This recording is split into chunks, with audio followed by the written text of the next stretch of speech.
청구인 대리인 이광범 변호사입니다. 오늘 저희 청구인 측 대리인단은 재판장님께서 부여해 주신 2시간의 최후 변론 시간 동안에 저를 포함하여 총 9명의 대리인이 각자의 주제를 가지고 변론할 예정입니다. 그럼 저부터 피청구인에 대한 신속한 파면만이 답입니다. 라는 내용으로 말씀드리도록 하겠습니다. 대한민국은 민주공화국입니다. 민주공화국은 국민 주권을 출발점으로 합니다. 그래서 헌법 제1조 1항은 대한민국은 민주공화국이다. 제2항은 대한민국의 주권은 국민에게 있고 모든 권력은 국민으로부터 나온다 라고 선언하고 있습니다.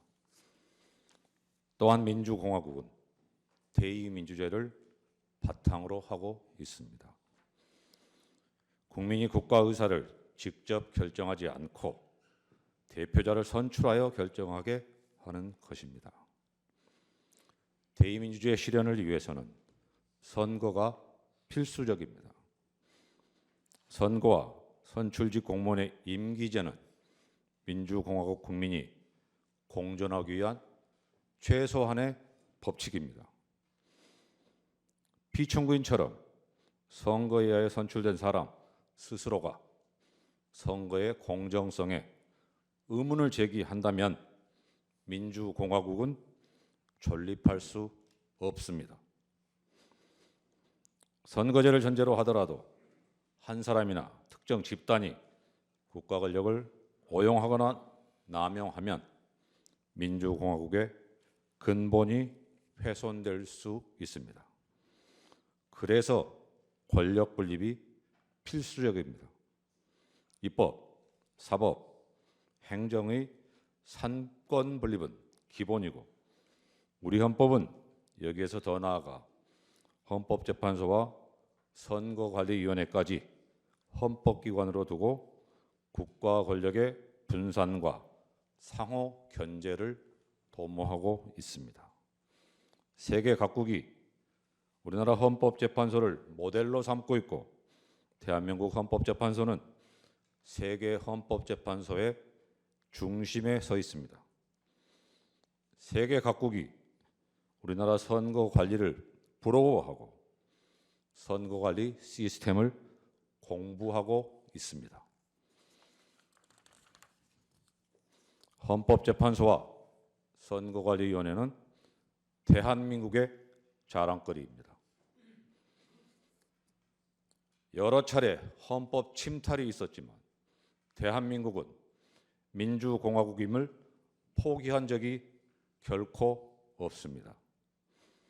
민주공화국의 위기마다 국민이 들고 일어나 무너진 헌법 질서를 회복하고 지켜냈습니다.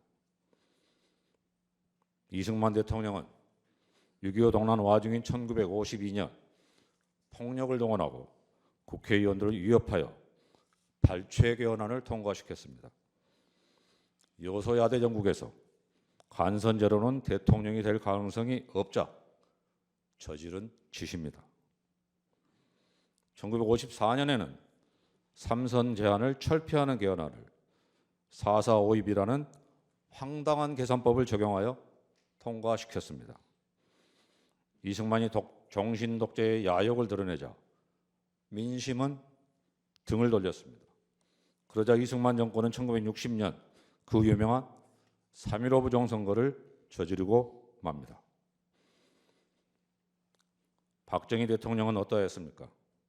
4.19 혁명 후 민주주의 회복 과정에서 혼란을 빚자 5.16 군사 쿠데타로 정권을 잡았습니다.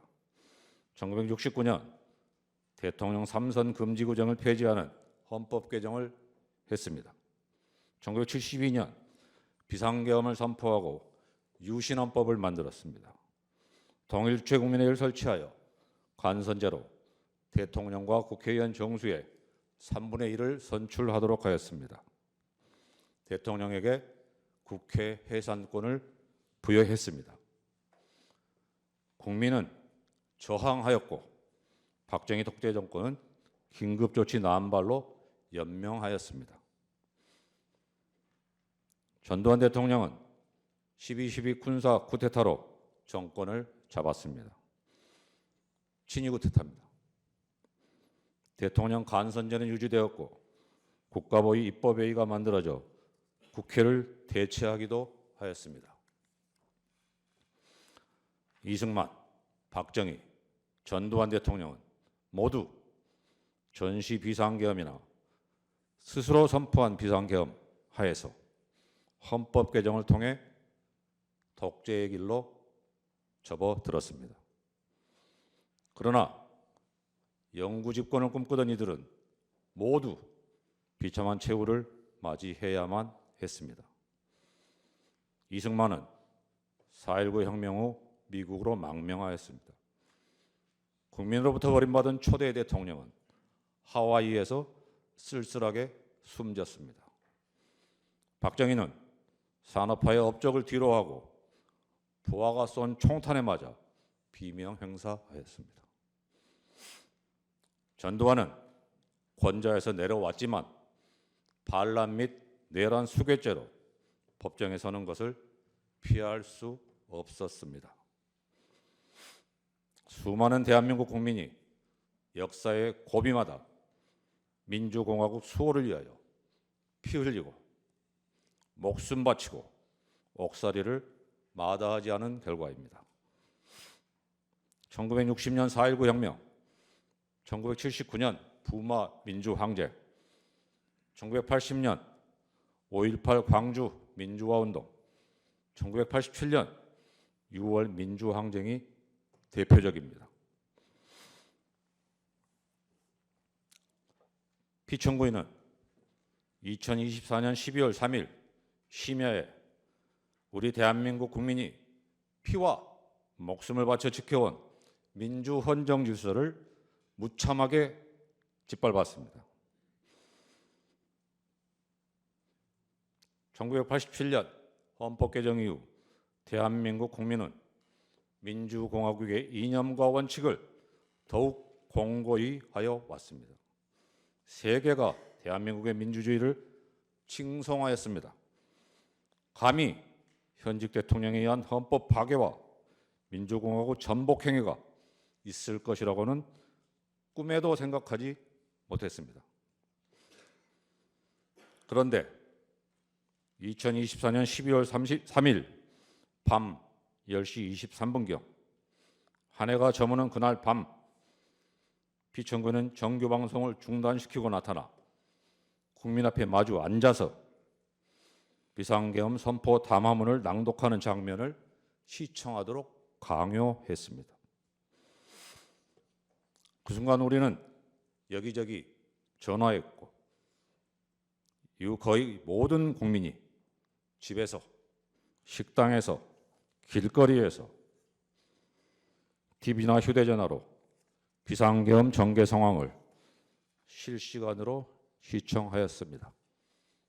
어떤 이들은 국회의사당으로 달려갔습니다.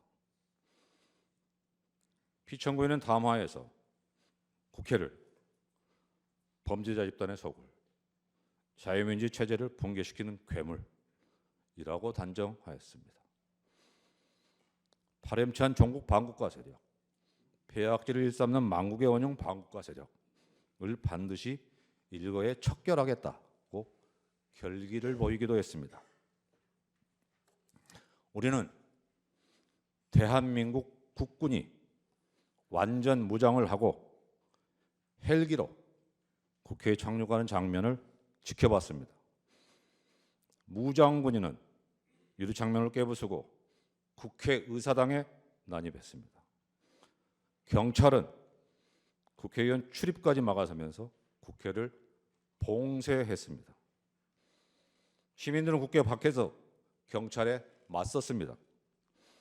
국회 안에서는 몸으로, 심지어는 소화기 분말을 분사해서 내부에 진입한 무장군인의 본회의장 출입을 저지했습니다.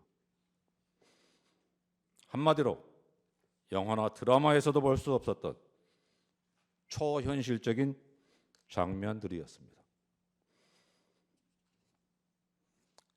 동시에 생중계되는 국회의사당 본회의장은 긴박한 바깥 사정과는 달리 차분했습니다.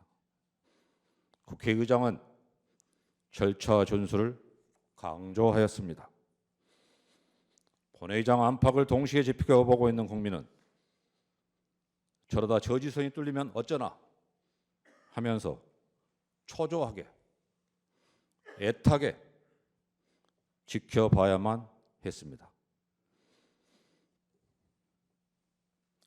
여기에 더하여 계엄군이 중앙선거관리위원회, 과천청사 등을 봉쇄, 점거하고 선거정보센터에 무단 침입하였으며 직원들의 휴대전화를 빼앗았다는 사실이 드러났습니다. 중앙선거관리위원회에 대한 이러한 행위는 피청구인의 비상계엄 선포 담화나 계엄 포고문에서는 전혀 예정되어 있지 않은 행위입니다. 국회의장, 여당 및 야당 대표, 전직 대법원장, 언론인 등을 체포 감금하려 계획했던 사실이 밝혀졌고 피청구인이 직접 나서서 계엄군의 국회 진입과 국회의 계엄 해제 결의 저지를 명령 지휘하였다는 증언과 진술이 잇따랐습니다. 현장에 동원된 군인과 경찰 병력이 수천 명에 이르렀습니다. 육군 최정예 부대인 특수전사령부, 수도방위사령부, 대군사정보 수집부대인 정보사령부, 군사보안 군 방첩 및 군에 관한 정보의 수집 처리 등에 관한 업무를 수행하는 국군 방첩사령부 등 우리 국군의 핵심 전력을 동원하였습니다. 한마디로 대한민국 헌법 파괴 행위이자 민주공화국 전복 행위입니다. 비상계엄 선포를 전후한 피청군의 인식과 언행에 대하여 한 말씀 드리겠습니다. 피청구인은 여소야대 정국에서 대통령에 당선되었습니다. 표차는 0.73%, 초박빙이었습니다. 그럼에도 피청구인은 다수당인 야당의 존재를 인정하지 않고 무시하였습니다. 현실적이거나 잠재적인 정적 제거에 몰두하였습니다. 자신과 소속을 같이 하고 있는 집권 여당 내부 인사도 예외가 아니었습니다. 집권 여당은 작년 국회의원 총선에서도 참패하였습니다. 참패의 원인으로는 피청구인의 총선 기간 중 여러 언행이 지목되었습니다. 깊은 성찰에 타잡은 다수 야당과의 협치만이 피청구인 자신이 생존할 수 있는 유일한 선택지였습니다. 그러나 피청구인은 총선 참패가 부정선거의 결과라는 망상에 빠졌습니다. 다수 야당이 이끄는 국회가 대한민국의 헌정 질서를 짓밟고 정당한 국가기관을 교란시키는 내란을 획책하는 명백한 반국가 행위를 자행한다고 소리를 높입니다. 적반하장입니다. 피청구인이 듣기 싫은 소리는 입틀막으로 듣지 않고 듣고 싶고 보고 싶은 것만 골라 보고 들은 결과입니다. 피청구는 2024년 12월 12일 담화에서 병력을 국회에 투입한 이유는 거대 야당의 망국적 행태를 상징적으로 알리고 질서유지를 하기 위한 것이지 국회를 해산하거나 기능을 마비시키려는 것이 아니다. 계엄령을 발동하되 그 목적은 국민에게 거대 야당의 반국가적 폐악 행위를 알려 이를 멈추도록 경고하는 것이었다. 라고 강변하고 있습니다. 그러면서 도대체 2시간짜리 내란이라는 것이 있습니까? 질서유지를 위해 소수의 병력을 잠시 투입한 것이 폭동이라는 말입니까? 외치고 있습니다. 피청구인이 그날 밤 일선 지휘관들에게 직접 내린 명령이나 우리가 지켜본 현장 상황에 정면으로 배치되는 주장입니다. 1심 판정에서는 내란 프레임을 짜고 자신에 대한 탄핵 공작을 하고 있다면서 음모론까지 제기하고 있습니다.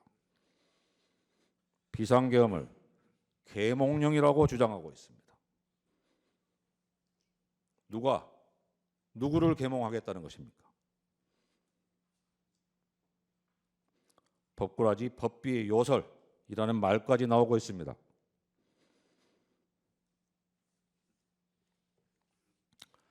그래서 우리는 피청구인에게서 이승만, 박정희, 전두환을 연상할 수밖에 없는 것입니다. 피청구는 자신의 지시 한마디가 헌법이 되는 세상을 만들고자 한 것입니다. 국가를 사유화하고 대한민국 헌법 위에 군림하고자 하였습니다. 우리는 이것을 독재라고 부릅니다. 피청군이 비상계엄을 선포하는 그 순간 피청군은 더 이상 민주공화국 대한민국의 대통령이기를 스스로 포기한 것입니다.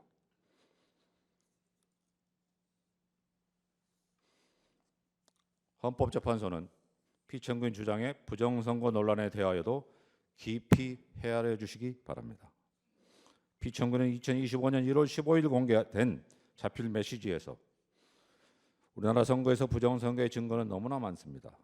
칼에 찔려 사망한 시신이 다수 발견되었는데 살인범을 특정하지 못했다고 해서 살인사건이 없었고 정상적인 자연사라 우길 수 없는 것입니다. 라고 주장하고 있습니다. 선거에 의하여 당선된 대한민국 대통령이라면 도저히 입에 담을 수 없는 말입니다. 부정선거가 권력을 가진 자에 의하여 자행되었다는 역사적 사실에도 반합니다.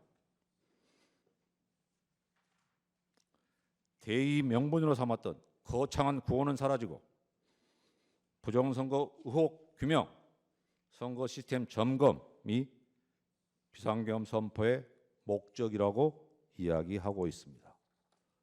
구차합니다. 여기서 잠시 과거 어느 헌법재판관의 말씀을 살펴보겠습니다. 이 사건 탄핵 심판은 보수와 진보라는 이념의 문제가 아니라 헌법적 가치를 실현하고 헌법 질서를 수호하는 문제이다.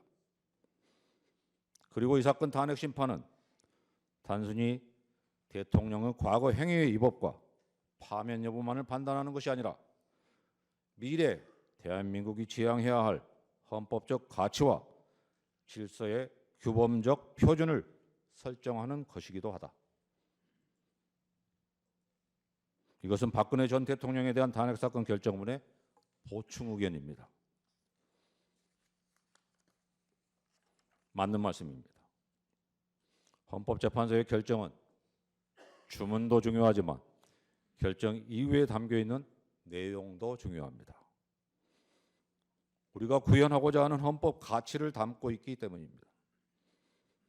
결정문은 민주공화국 대한민국의 민주주의를 한 단계 승화시키고 대한민국이 나아가야 할 방향을 제시하여야 합니다. 이번 기회에 망국적인 역병인 부정선거 음모론에 철퇴를 가함으로써 민주공화국의 기반을 굳건히 할 수 있도록 하여야 합니다. 오늘 이 심판정이 존재할 수 있도록 계엄군과 경찰에 맞서 싸운 민주시민, 국회의원과 국회 관계자, 부당한 지시와 명령을 거부한 정의로운 군인들에 대하여 저희 헌법재판소가 할 수 있는 최소한의 보답이라고 할 것입니다. 피청구인은 한날 한시라도 신속하게 파면되어야 합니다. 피청구인은 내란 우두머리죄로 구속, 기소되어 재판을 받고 있습니다.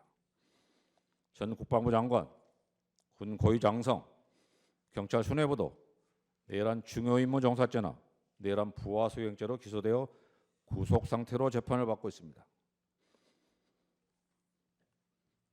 피청구인이 파면을 면한다고 해서 처벌을 면할 수 있겠습니까? 다시 국정을 맡길 수 있겠습니까? 피청구인이 이 순간에도 거짓과 가장으로 자신의 지지 세력 결집을 시도하고 있습니다. 국민을 편가르고 있습니다. 폭도들이 법원에 난입하여 폭동을 일으켰습니다. 어떤 국회의원은 헌법재판소를 해체하여야 한다고 주장하고 있고, 국가인권위원회 위원이라는 사람이 헌법재판소를 두들겨 부수어 흔적도 남김없이 없애버려야 한다고 선동하고 있습니다. 극도의 혼돈과 혼란 상태가 지속되고 있습니다. 비상계엄이 우리 경제에 미치고 있는 부정적 영향은 날로 심화되고 있습니다. 소비는 위축되고 경제는 회복하기 어려운 상태로 가고 있으며 치솟은 환율은 제자리를 찾지 못하고 있습니다. 국제사회의 우려도 커지고 있습니다. 하루하루가 고통스럽습니다. 이게 나라입니까? 라는 절망의 목소리가 귓가를 맴돌고 있습니다. 피청구인이 선포한 비상계엄이 지금까지 계속되고 있다면 우리는 어떤 장면들을 목격하고 있을까요?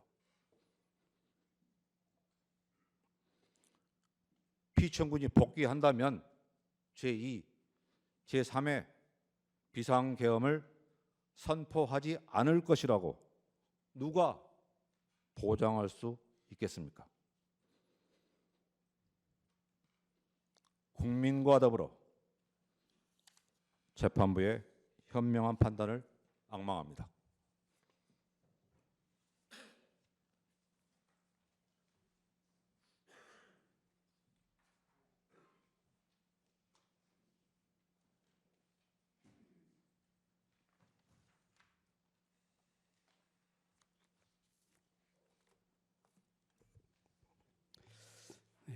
청구인 대리인 이금기 변호사입니다. 저는 청구인이 자신의 탄핵 사건에서 보여준 태도와 거짓말에 대해서 몇 가지 생각을 말씀드리겠습니다. 경호처와 공수처의 대치와 국민들의 철야 농성에도 관저에 숨어 있다가 계엄 43일 만에 체포되자 피청구인은 그제서야 제3차 변론기일에 직접 나왔는데 그 첫 일성부터가 거짓말이자 위선이었습니다. 피청구인은 저는 철들고 난 이후로 지금까지 특히 공직 생활을 하면서 자유민주주의라는 신념 하나를 확고히 가지고 살아온 사람입니다라고 말했습니다.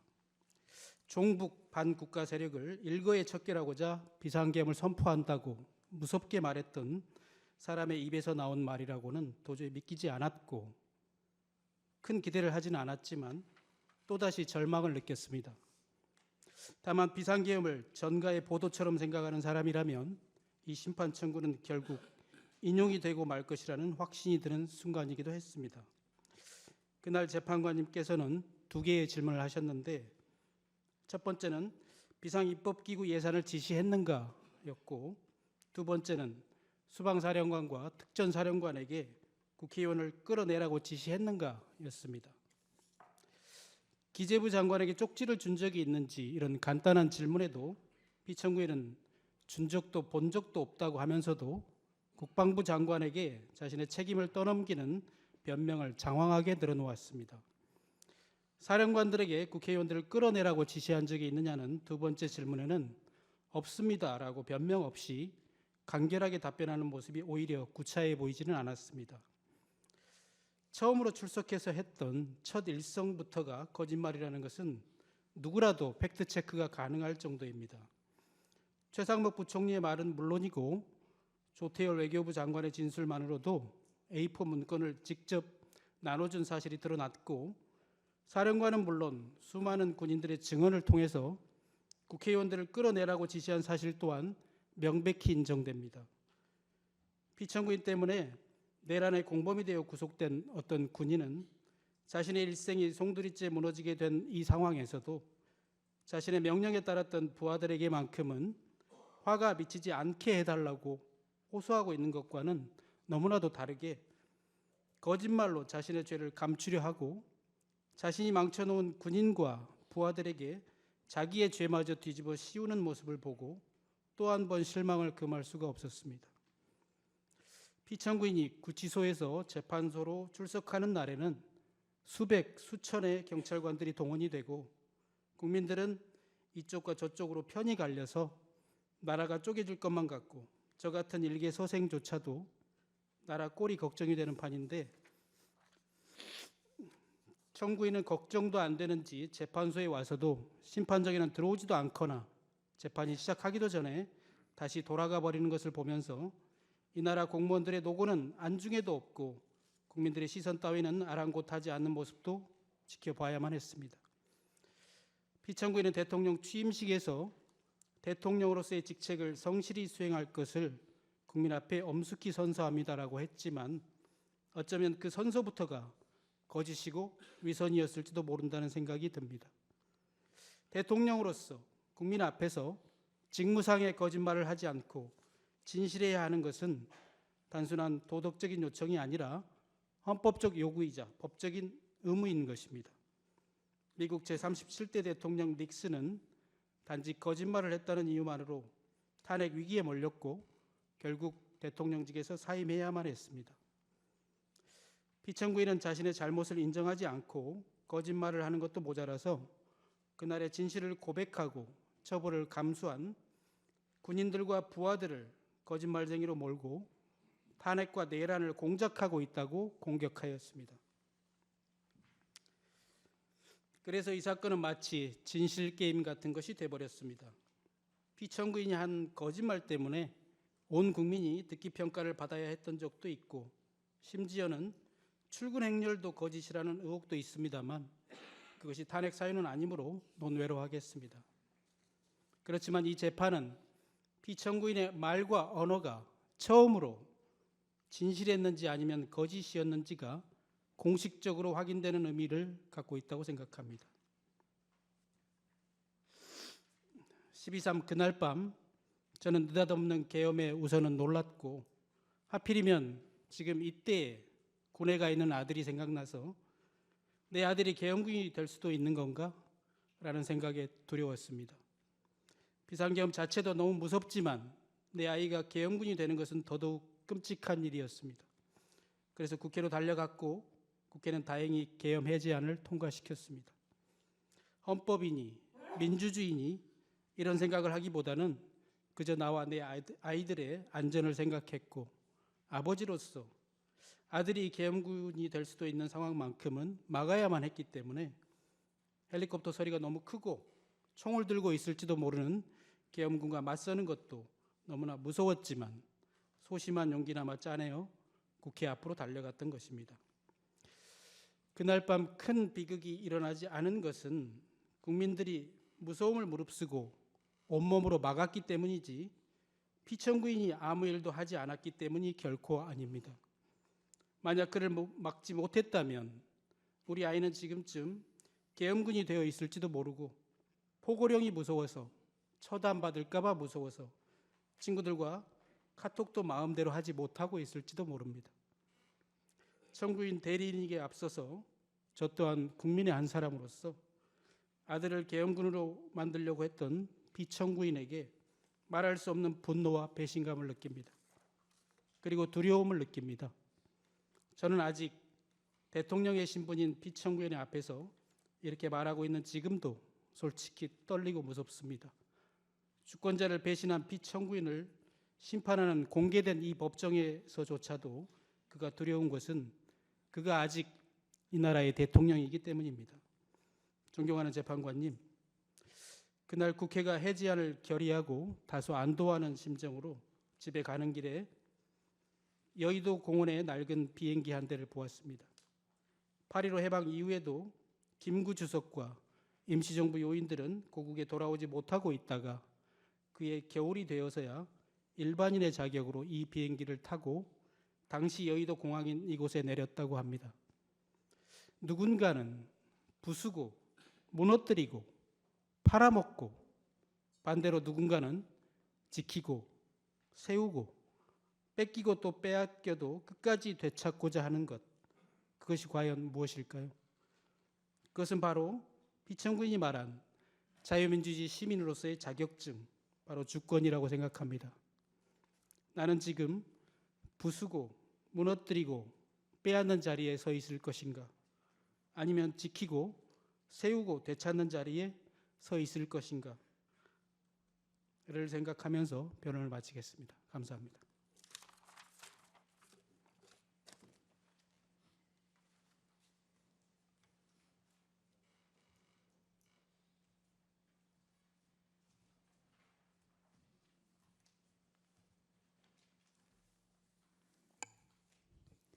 청구인 대리인 김선유 변호사입니다.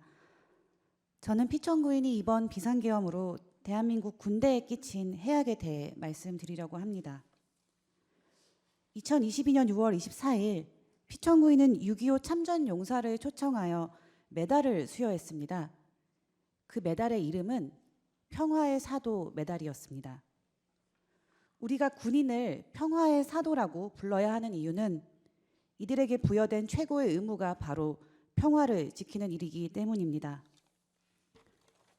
설령 전쟁에 참여하더라도 군인의 행위는 궁극적으로 평화를 위한 수단이어야 합니다.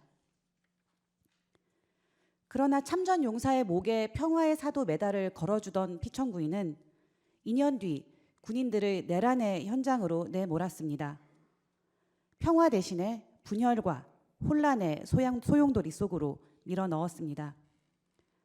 30명의 군인이 내란과 직권남용으로 수사 대상이 되었습니다. 이들 중 누군가는 엄중한 책임을 지게 될 것입니다. 피청구인의 지시를 적극적으로 수행할 이들을 옹호할 여지는 없습니다. 사령관들은 명령의 위법성을 판단하기 어려웠다, 대통령의 명령이기에 정당한 것으로 생각하고 따랐다라고 변명합니다. 뉘른베르크 재판에서 나치 전범들이 내세운 변명과 다르지 않습니다. 멀리 갈 필요 없이 바로 5.18 내란 재판에서 내란 수계 전두환의 지시를 이행한 군인들도 상관의 명령을 따랐을 뿐이라고 변명하였습니다. 그러나 위법한 상관의 명령에 따랐던 이들은 모두 처벌받았습니다. 다만 이 모든 위법한 행위의 최종 명령권자로서 이들을 내란의 도구로 동원한 피청구인에게 가장 무거운 책임이 있음은 자명합니다. 대한민국은 국군의 정치적 중립을 헌법에 명시한 나라입니다. 우리 헌정사에서 다시는 군의 정치 개입과 군부 독재의 아픈 역사를 되풀이하지 않겠다는 의지의 천명입니다.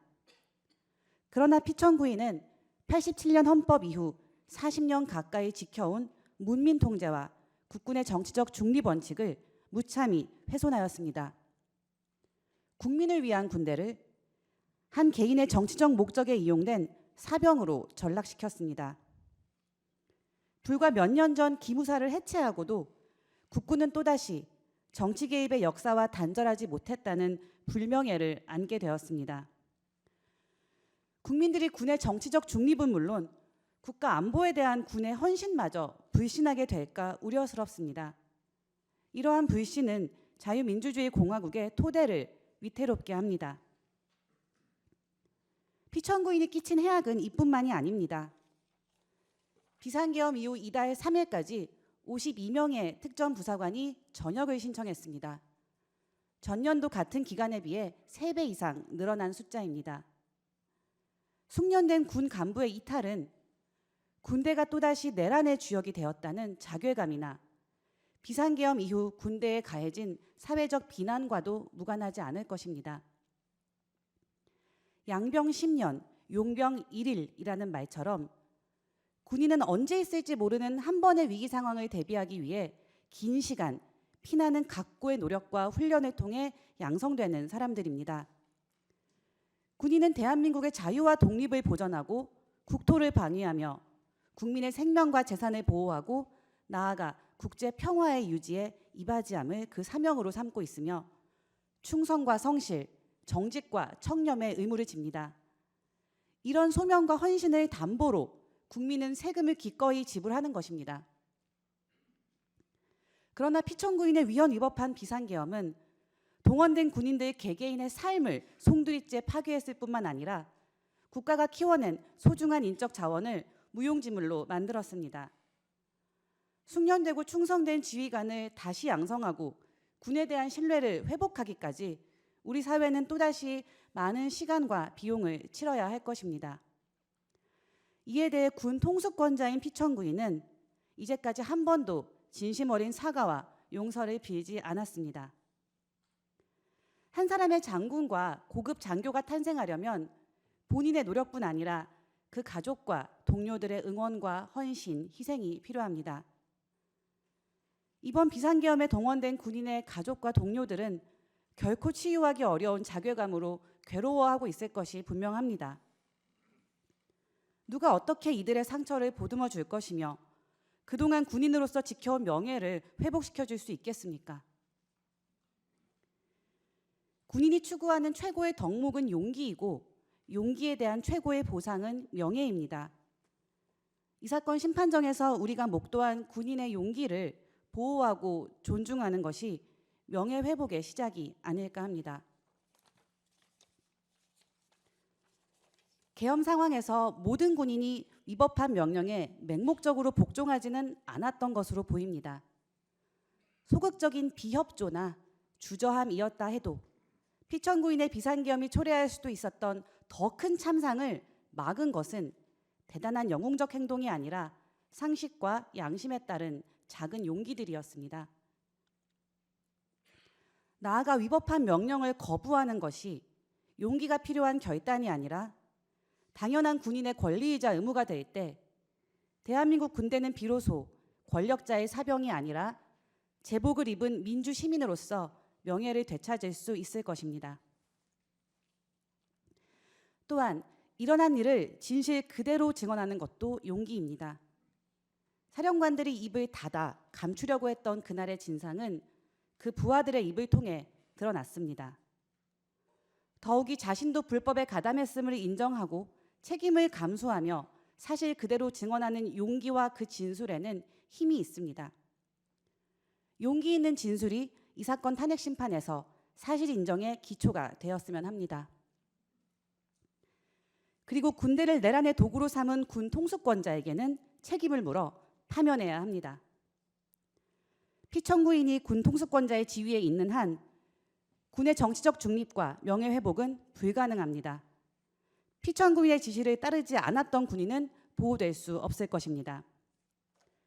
피천구인을 파면하는 헌법재판소의 결정이 피천구인이 무너뜨린 군의 정치적 중립, 훼손된 군의 명예, 손상된 신뢰를 회복하고 군인과 그 가족들이 받은 상처를 치유하는 첫걸음이 되리라고 믿습니다.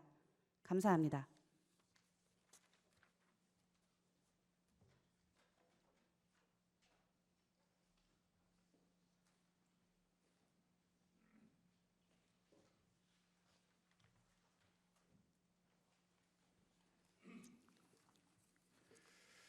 청구인 대리인 이원재 변호사입니다. 피청구인과 그 대리인이 이 사건 비상계엄의 이유 중 하나로 들고 있는 부정선거론에 대해서 말씀드리겠습니다.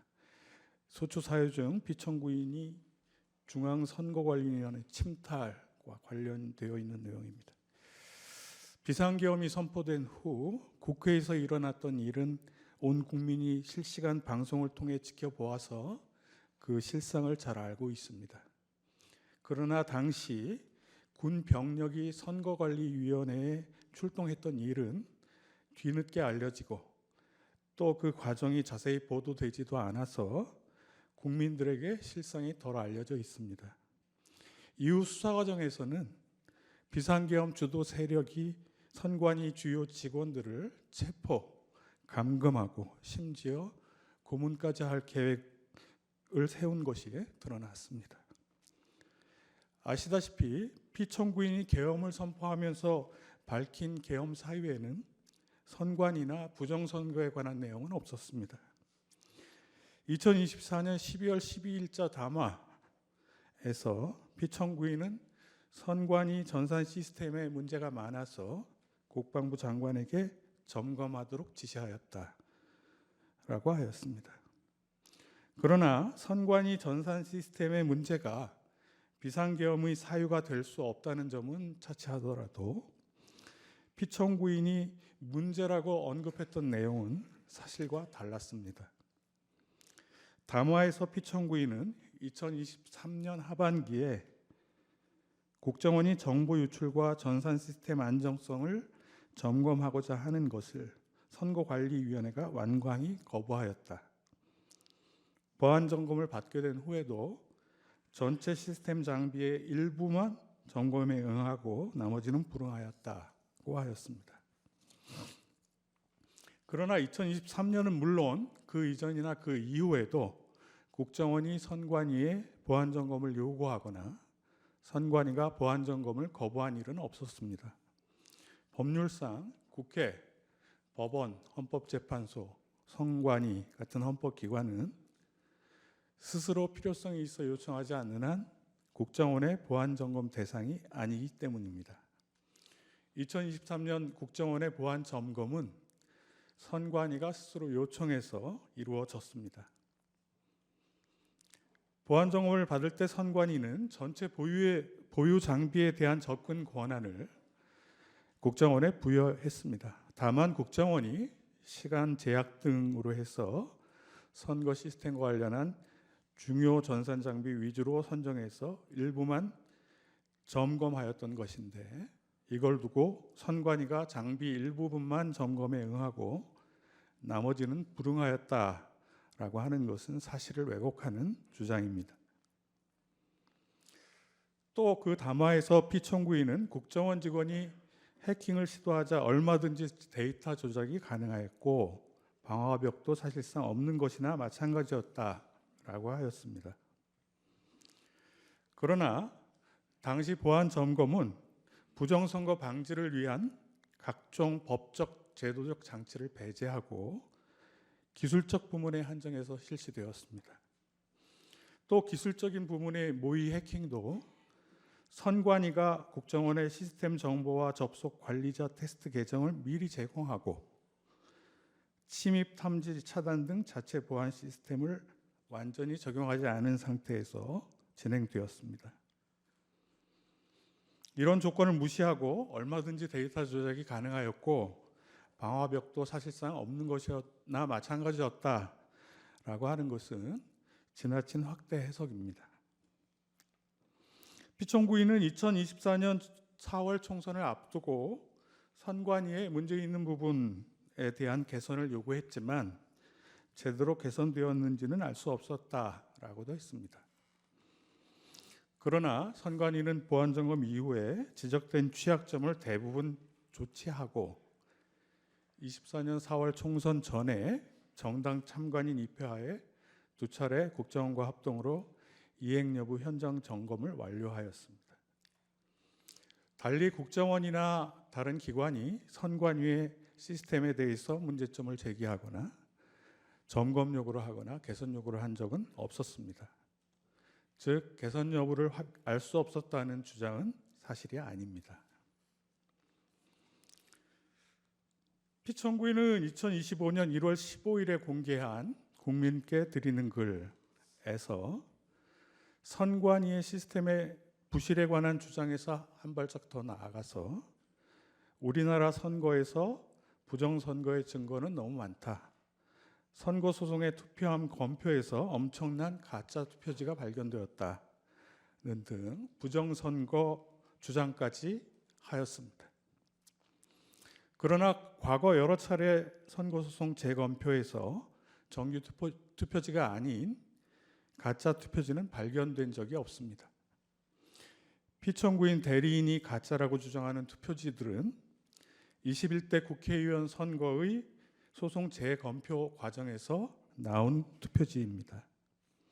이에 관해서 대법원은 상세한 조사와 검증을 거쳐서 해당 투표지는 별 문제가 없거나 사소한 실수, 단순한 기계적 오류에 의한 것이어서 부정선거의 증거가 될 수 없다고 판결했습니다.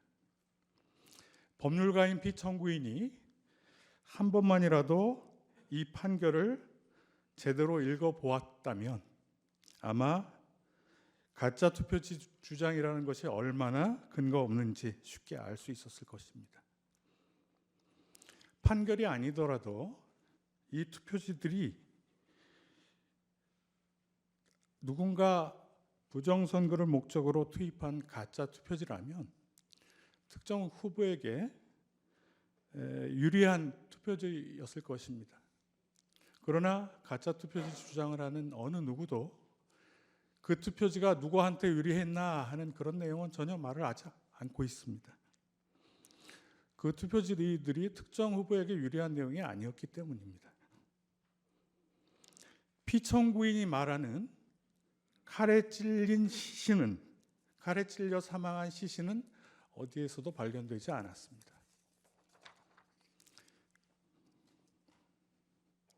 우리나라의 투 개표는 수많은 사무원과 관계 공무원, 공공기관 직원, 참관인 등이 참여한 가운데 실물 투표 또 공개 수작업 개표 방식으로 진행되고 사후에도 실물 투표지를 통해 개표 결과를 검증할 수 있습니다. 그 과정에서 정보 시스템이나 기계 장치는 보조적으로 보조수단으로 사용됩니다.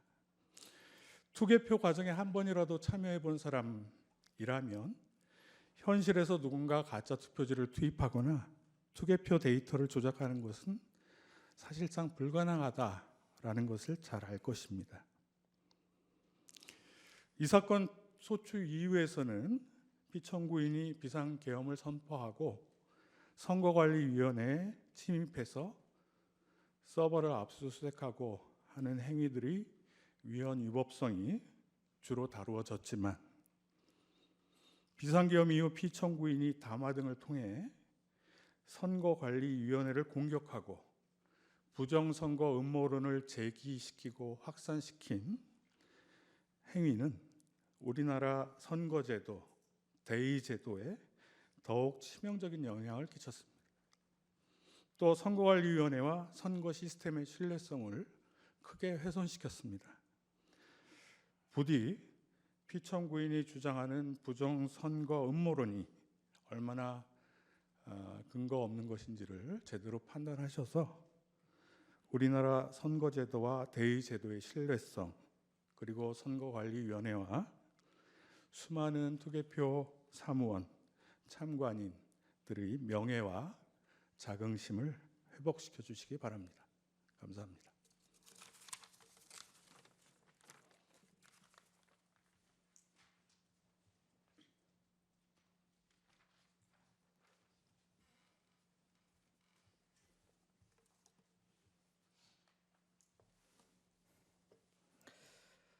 네, 청구인 대리인 황영민 변호사입니다. 저는 이 자리에서 우리 아이들에 대해서 말씀을 드리고자 합니다. 2024년 12월 3일 비상계엄, 대한민국의 아이들은 이날을 어떻게 기억하고 피청구인의 행위를 무엇이라 배우고 자랄 것인지에 대한 얘기를 드리고 싶습니다. 45년 만에 비상계엄, 국회에 착륙한 군용 헬기와 의사당에 난입한 군인들, 현직 대통령 체포와 이를 막는 경호원들, 법원을 아수라장으로 만든 일군의 무리들, 그리고 바로 이 심판정에서 계엄은 경고성이고 계몽령이라는 피청구인의 태도, 피청구인이 일으킨 비상계엄과 내란 사태, 2달이 넘는 기간 매일 벌어지는 혼란 속에서 지금 아이들은 무슨 일만 있으면 계엄을 선포한다라는 웃지 못할 장난을 치고 있습니다. 그리고 한편으로는 학교와 가정에서 계엄이 무엇인지, 대통령이 왜 그랬는지, 그리고 탄핵은 무엇이고 또 헌법과 민주주의는 또 무엇인지 끊임없이 질문을 던지고 있다고 합니다. 저 역시 마찬가지입니다. 지난 2달 동안 제 아이로부터 어떤 이유로 제가 늦게 들어오고 주말에도 함께 놀지 못하는지, 우리 일상에 발생한 이 사건이 무엇인지 질문을 받고 있습니다. 바야흐로 온 국민이 역사책에서나 봤던 계엄으로 인해 헌법을 공부해야 하고 대통령의 권한과 의무에 대해 우리 아이들에게 어떻게 답해 주어야 할지 고민해야 하는 상황입니다. 그러나 곤혹스러운 것은 비단 계엄이나 탄핵, 대통령의 헌법수호 의무와 같은 어려운 개념이나 헌법 조항을 어떻게 쉽게 설명할지가 아닙니다. 질문하는 아이들에게 대통령은 전시, 사변 또는 이에 준하는 국가 비상 사태가 있을 때 공공의 안녕 질서를 유지하기 위해 계엄을 선포할 수 있어 라고 계엄 요건을 설명해 주더라도 다시 돌아오는 질문은 항상 똑같습니다. 그래서 왜 대통령은 계엄을 한 거야? 라는 질문입니다. 우리가 곤혹스러운 이유는 근본적으로 답해 줄 수 없는 바로 이 질문이 있기 때문입니다. 평화로웠던 12월 그날에 왜 비상계엄을 선포했는지, 군인들을 국회의사당에 보낸 이유가 무엇인지, 국회의원들을 끌어내려고 한 까닭이 무엇인지 등에 대해 상식적이고 합리적인 설명이 불가능하기 때문입니다. 탄핵 심판의 변론이 마무리되는 지금도 마찬가지입니다. 여전히 피청구인으로부터 왜 그랬는지라는 질문에 대한 합리적인 답변을 듣지 못하고 있습니다. 피청구인에게 묻고 싶습니다. 도대체 왜 이런 일을 벌이셨는지, 우리 아이들에게 뭐라고 설명해야 하는지 지금이라도 대통령다운 대답을 듣고 싶습니다. 대통령 배우자의 범죄에 대한 특검법 발의, 정부가 편성하지도 않은 예산을 삭감했다는 이유, 일부 공직자에 대한 탄핵 소추 등 피청구인이 주장하는 이른바 야당과 국회의 반국가적 행위들이 계엄을 선포할 국가 비상사태가 될 수 없다는 점은 명확합니다. 피청구인과 사전 공무원 국방부 장관을 제외하고 어떤 국무위원도, 이 재판정에서 증언한 국무총리도, 경제수석도, 안보실장도, 국정원장도 동의하지 못한 국가 비상사태는 피청구인의 몽상에 불과합니다. 억지로 이유를 생각해 보자면 야당과 국회의 견제로 피청구인이 원하는 정책을 마음껏 펼치지 못했다는 것이 유일한 이유로 보입니다. 하지만 국회는 대화와 타협의 대상이지 억압과 척결의 대상이 아닌 것은 너무나 당연합니다. 그런데 우리는 이번 탄핵 심판 과정에서 피청구인 주변의 사람들이 피청구인에게 이 당연한 대화와 타협조차 설득한 적이 없고 그저 피청구인을 왕처럼 떠받들며 피청구인의 경로에 동조만 했다는 사실을 알게 되었습니다. 자신을 왕으로 떠받드는 분위기 속에서 피청구인은 진짜 자기가 제왕이라고 착각한 것으로 보입니다. 자신을 제왕이라고 착각한 피청구인은 왕의 권한을 견제하려는 세력을 적으로 규정할 수밖에 없었습니다. 자기 주변의 모든 사람들이 자신을 왕으로 대해주는데 도대체 왜 국회만 자신을 왕으로 인정해주지 않느냐며 분노했을지도 모르겠습니다. 그러다 피청구인은 군대를 동원하여 진짜 제왕이 되고자 하였습니다.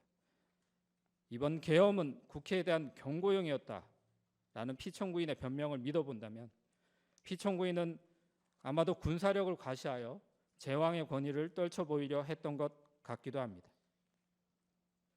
하지만 대통령은 왕이 아닙니다. 우리 아이들에게 대통령을 왕이라고 가르칠 수는 없습니다. 국민이 대통령을 왕으로 대우하는 순간, 대통령이 스스로 자신을 제왕이라고 착각하는 순간 대한민국은 더 이상 민주공화국일 수 없습니다. 우리는 이 재판에서 대한민국 대통령은 대한민국의 왕이 아니라는 당연한 사실을 다시 선언하고 그 사실을 민주공화국의 구성원으로 자라날 우리 아이들에게 알려주어야 합니다. 어린 시절 주변의 어른들은 1980년에 광주를 광주 사태라고 불렀습니다. 그리고 저는 빨갱이, 반정부 반란군이 도시를 점령하고 나라를 혼란에 빠뜨렸지만 리더십 있는 어떤 군인이 용감한 공수부대원들을 보내서 신속히 진압했다고 배웠습니다. 수많은 사람들이 피를 흘리고 고통의 시간을 보냈고 17년이나 지나서야 법원은 전두환을 내란 우두머리라고 확인하고 무기징역을 선고하였습니다. 저도 그 오랜 시간이 흐른 뒤에야 그날의 진실을 광주 사태가 아니라 5.18 민주화 운동이었다는 것을, 빨갱이 폭도가 아니라 신군부에 저항했던 시민들이었다는 것을, 나라가 혼란했던 것이 아니라 무도한 일부 군인들이 정권을 찬탈하고자 비상계엄을 선포했던 것을 비로소 알게 되었습니다. 다시 처음의 질문으로 돌아와서 생각해 봅니다. 대한민국의 아이들은 이번 비상계엄을 어떻게 기억하고 피청구인의 행위를 무엇이라 배우고 자라나야 할까요? 5.18 민주화 운동을 폭도가 일으킨 광주 사태라고 배웠다가 오랜 시간이 흐른 후에야 진실을 알게 됐던 저처럼 저의 아이와 그리고 대한민국 아이들을 키울 수는 없습니다. 피청구인이 말하는 경고성 계엄을 그럴 법하다고 생각하고 계엄령을 계몽령이라고 한없이 가볍게 생각하고 서부지법 폭동 사태를 미화하는 내용을 보고 듣고 자라는 제 아이, 우리나라의 아이들을 상상하기조차 어렵습니다. 이번 헌법재판소의 결정은 대한민국을 살아갈 우리 아이들의 배움과 사고를 결정지을 것입니다. 12월 3일 비상계엄을 실행한 피청구인의 행동에 대한 헌법재판소의 평가가, 또한 아무 일도 일어나지 않았다고 말하는 피청구인의 인식에 대한 헌법재판소의 평가가 오늘의 아이들이 배우고 자라날 역사의 진실을, 그리고 내일의 대한민국이 어떠할지를 결정할 것입니다. 감사합니다. 예, 휴정하고요.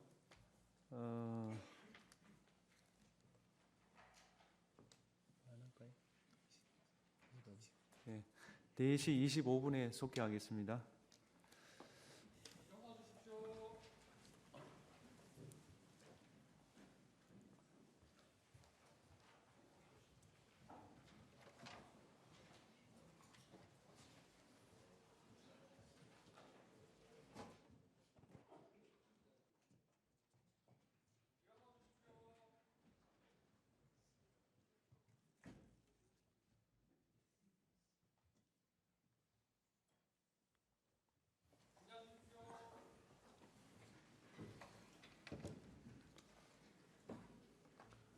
예, 청구인처 변론 이어서 해주십시오.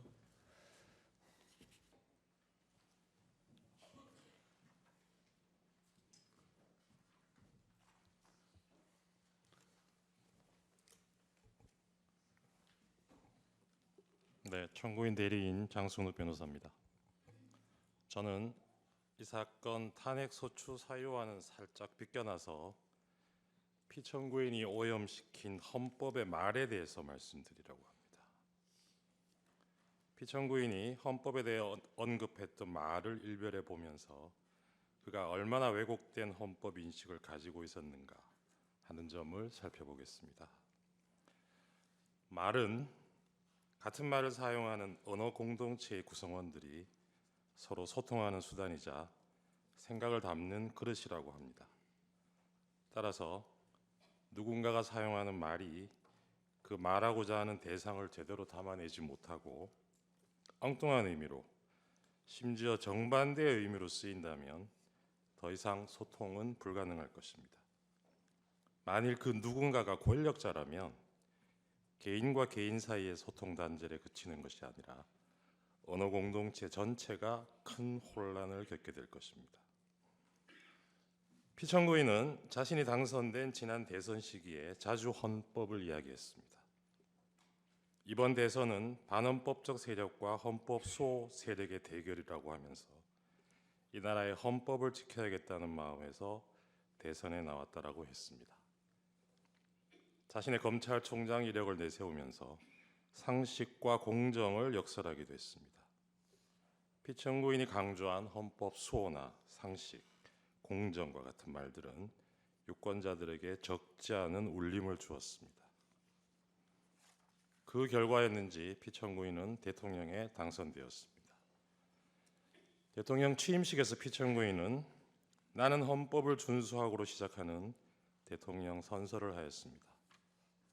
이어진 취임사에서 피청구인은 민주주의 위기의 원인으로 반지성주의를 지목하면서 그 극복 수단으로 합리주의와 지성주의를 말하기도 했습니다. 그러나 피청구인이 얘기한 공정과 상식, 합리주의와 지성주의, 헌법 수호라는 말의 의미가 국민 일반의 보편적인 인식과는 다르다는 것을 확인하는 데에는 그리 오랜 시간이 걸리지 않았습니다. 피청구인이 대통령으로 취임한 지 넉 달쯤 되었을 무렵입니다.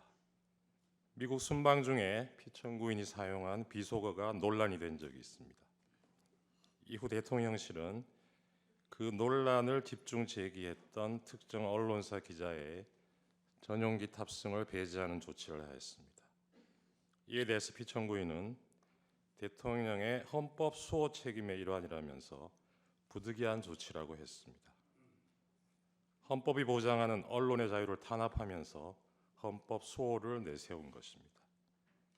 이후로도 피청구인의 반헌법적인 언사는 지속적으로 반복되었습니다. 2022년 10월경에는 적대적 반국가 세력과는 협치가 불가능하다고 했습니다. 협치의 대상인 야당을 적대적 반국가 세력이라고 규정한 것입니다. 2023년 광복절 경축사에서도 우리 사회를 자유민주주의와 공산전체주의로 갈라진 분열적 상태로 규정하면서 사실상 진보적 시민사회와 야권을 싸잡아 반국가 세력, 공산전체주의 세력이라고 낙인 찍었습니다. 이후로도 정부나 대통령의 비판적인 세력을 자유민주주의에 반하는 것으로 보고 이들을 척결 대상으로 삼겠다는 피청구인의 인식은 갈수록 강고해졌고 그의 언어는 더욱 강팍해졌습니다. 피청구인의 이러한 언행에 민심이 등을 돌린 것은 당연한 일이었습니다. 2024년 4월 총선에서 국민들은 피청구인의 독단적인 국정 운영에 대해 냉엄한 심판을 하였습니다. 그러나 그러한 총선 결과를 받아들고도 비판 세력에 대한 피청구인의 태도는 달라지지 않았습니다. 오히려 선거 결과를 부정선거의 탓으로 돌리려는 망상을 키워온 것으로 보입니다. 피청구인은 급기야 종북 반국가 세력을 척결하겠다면서 45년 만에 비상계엄을 감행하기에 이르렀습니다. 12.3 그날 대국민 담화를 필두로 피청구인은 일련의 어지러운 말들을 쏟아냈습니다. 그날 밤 담화문에서 피청구인은 야당의 입법 독재가 헌정 질서를 짓밟고 있다고 했고 내란을 획책하는 명백한 반국가 행위라고 규정했습니다. 국회는 범죄자 집단의 소굴이 되었고 자유민주주의 체제를 붕괴시키는 괴물이 되었다고 했습니다. 그러면서 폐악질을 일삼은 만국의 원흉, 파렴치한 종북 반국가 세력들을 일거에 척결하고 자유헌정 질서를 지키기 위해 비상계엄을 선포한다고 했습니다. 피청구인이 말하는 자유헌정 질서, 즉 자유민주적 기본 질서의 핵심 요소는 복수정당제 하에서 야당으로 대표되는 정치적 반대파를 존중하고 보호하는 것입니다. 피청구인은 대국민 담화에서 존중과 보호의 대상인 이들을 척결하겠다고 했습니다. 이것은 자유민주적 헌정 질서를 파괴하겠다는 것과 다를 바 없습니다. 그런데도 이 대목에서도 피청구인은 자유민주적 헌정 질서를 지키기 위해서라고 강변했습니다. 자유민주적 기본 질서에 대한 피청구인의 이러한 전도된 헌법 인식은 자신이 검토하였다고 실토한 포고령에도 오롯이 드러나 있습니다. 포고령에는 피청구인을 비판해온 모든 세력들이 망라되어 있고 이들을 영장 없이 체포할 수 있다고 되어 있습니다. 한마디로 비상계엄을 통해 자신에 대한 모든 정치적 반대파들의 입을 틀어막고 손발을 묶으려 한 것입니다. 그러면서 피청구인이 내세운 것은 역시나 자유민주주의의 수호를 위해서라는 것이었습니다. 존경하는 재판관님, 12.3 비상계엄은 1987년 민주화 이후 차근차근 내디뎌온 민주공화정의 도정을 물어 돌리려는 것이었습니다. 무모하지만 위험천만한 도발이었습니다. 그러나 피청구인이 이 역주행을 기도하면서 간과한 것이 있었습니다. 그것은 바로 우리 국민들이 온몸으로 저항의 민주주의를 지켜내는 과정에서 체득하고 어느새 DNA에까지 각인된 우리가 주권자라는 시민의식이었습니다. 피청구인이 내팽개친 헌법 수호자로서의 책임을 국민들이 자임하고 나섰던 것입니다. 비상계엄 선포 직후 권력자의 헌정 파괴 시도를 저지하기 위해 많은 시민들이 국회로 달려왔습니다. 그 모습은 대한민국의 주권은 국민에게 있고 모든 권력은 국민으로부터 나온다는 헌법 제1조가 현실에서 작동하는 것을 확인시켜주는 감동적인 장면이었습니다. 이날 우리는 살아 숨쉬는 헌법의 실체를 온몸으로 느끼는 실로 역사적인 체험을 한 것입니다. 이러한 경험은 앞으로 설령 독재를 꿈꾸는 또 다른 몽상가의 또 다른 헌법 파괴 시도가 있더라도 그로부터 민주공화국을 지켜내는 원동력이 될 것이라 믿습니다. 탄핵 결정이 나온 후에 우리 사회가 분열과 혼란을 겪을 것이라고 걱정하는 사람들이 적지 않습니다. 그러나 주권자가 헌법을 지켜낸 우리의 경험은 그러한 혼란을 극복하는 과정에서도 많은 지혜를 줄 것입니다. 따라서 그 혼란의 시간은 길지 않을 것입니다. 존경하는 재판관님, 피청구인은 자유민주주의를 무너뜨리는 언동을 하면서 자유민주주의의 수호를 말했습니다. 헌법을 파괴하는 순간에도 헌법 수호를 말했습니다. 이것은 아름다운 헌법의 말, 헌법의 풍경을 오염시킨 것입니다. 제가 좋아하는 노래 가사에 이런 구절이 있습니다. 세상 풍경 중에서 제일 아름다운 풍경, 모든 것들이 제자리로 돌아가는 풍경. 이 노랫말처럼 모든 것들이 제자리로 돌아가고 우리도 하루빨리 평온한 일상으로 돌아갈 수 있기를 소망합니다. 저는 그 첫 단추가 권력자가 오염시킨 헌법의 말들을 그 말들이 가지는 원래의 숭고한 의미로 돌려놓는 데서 시작되어야 한다고 믿습니다. 국민과 함께 이 사건 탄핵 결정문에서 피청구인이 오염시킨 헌법의 말과 헌법의 풍경이 제자리를 찾는 모습을 꼭 보고 싶습니다. 감사합니다.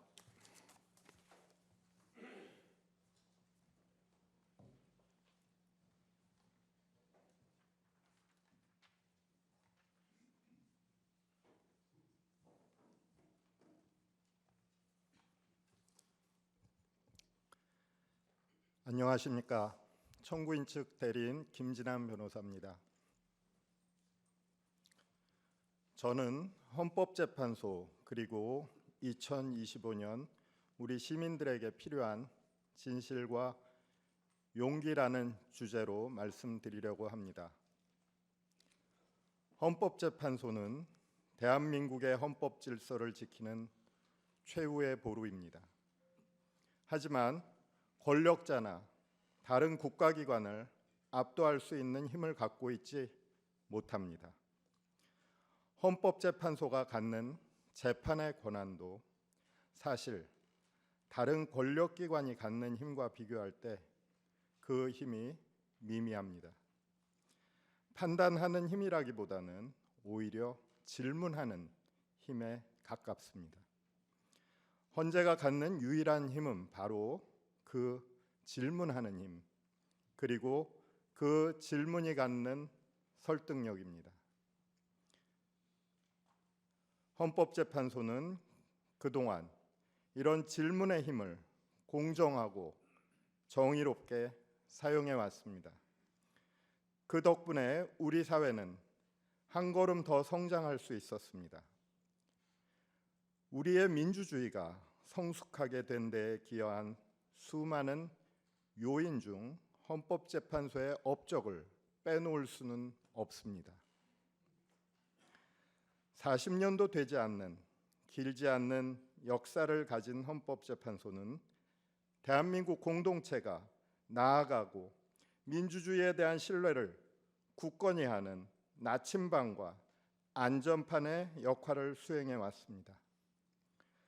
무엇보다도 그 전까지 무시되고 배척되었던 힘없는 사람들의 목소리를 존중하고 경청해 왔습니다.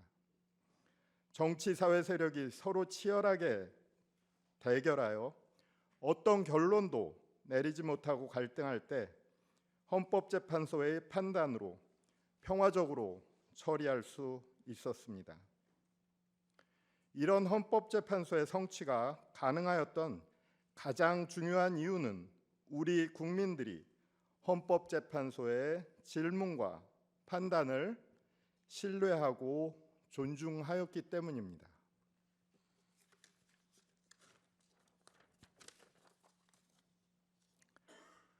광장에서 충돌과 대립이 벌어지고 있습니다.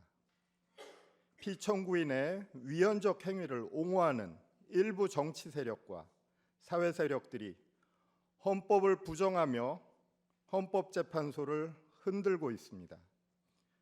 앞장서서 헌법 질서를 존중해야 할 정치인들이 오히려 헌법재판소에 대한 불신을 선동하고 있습니다. 자신들의 정치적 이익을 달성하기 위한 도구로 삼고자 헌법재판소의 위기를 부추기는 것입니다. 정치 세력들에게, 정치인들에게 헌법재판소를 흔드는 행위를 중단할 것을 호소드립니다. 헌법재판소가 우리 사회에 던지는 질문에 공감하지 않더라도, 그래서 질문의 내용을 비판하더라도 질문하는 재판관들이 편향된 사람이라고 선동해서는 안 됩니다. 그것은 자신들의 편견 가득한 이념틀로 재판관들의 생각과 양심을 함부로 규정짓는 행위이며 헌법재판소에 질문하는 입을 폭력의 손으로 틀어막는 행위입니다. 사실 이 호소는 어느 진영의 일방을 위한 호소가 아닙니다. 헌법재판소는 자의적인 권력으로부터 국민을 지켜주는 가장 최후의 기관입니다. 지금은 헌재 흔들기에 여념없는 정치 세력도 언젠가 권력의 횡포로부터 보호받아야 할 때는 헌재 심판정 앞에 호소할 수밖에 없습니다. 만일 헌법재판소에 대한 신뢰마저도 무너뜨린다면 우리 사회는 헌법 이전에 만인 대 만인의 투쟁 상태로 돌아갈 것입니다.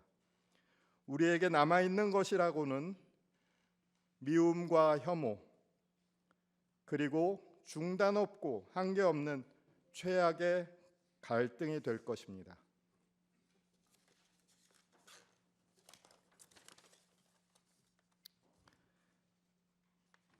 (2025년) 우리에게 필요한 진실과 용기에 관하여 말씀드리겠습니다.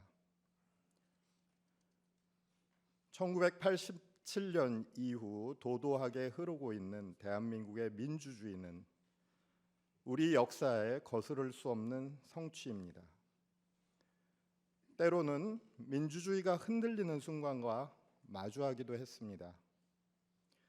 불의한 권력이 법과 정의를 무너뜨리려 했던 순간, 공동체가 분열되고 서로에 대한 신뢰가 흔들렸던 순간, 우리는 무엇을 해야 할지 고민해야 했습니다.